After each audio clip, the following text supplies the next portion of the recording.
তারপরে ই লেখো, ই, এটা ই লেখো। সোজা করে লাইন টানো, সোজা লাইন দেবে, আর 1 মানে 3টে দেবে, 1 2 3টে দেবে। সোজা লাইন টানো, অত ধারে না, মাঝখানে এত বড় ঘরটা দেওয়া হয়েছে তোমাকে কিসের জন্য? সবটুকুটা ব্যবহার করা, সোজা লাইন টানবে, সোজা। তুমি কি বাংলা বুঝতে পারো না? হ্যাঁ হ্যাঁ আর হ্যাঁ, গুড।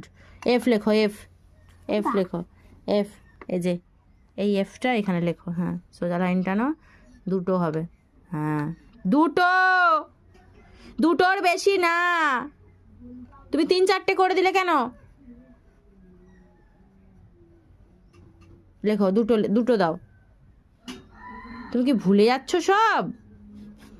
আরে কি হচ্ছে কি? কমর কিছু হয়নি, তুমি তোমার পড়ার পা ভেঙে যাও, পা ভেঙে যাক। তুমি ই লিখবে, এফ লিখবে কি না? এফ লেখো।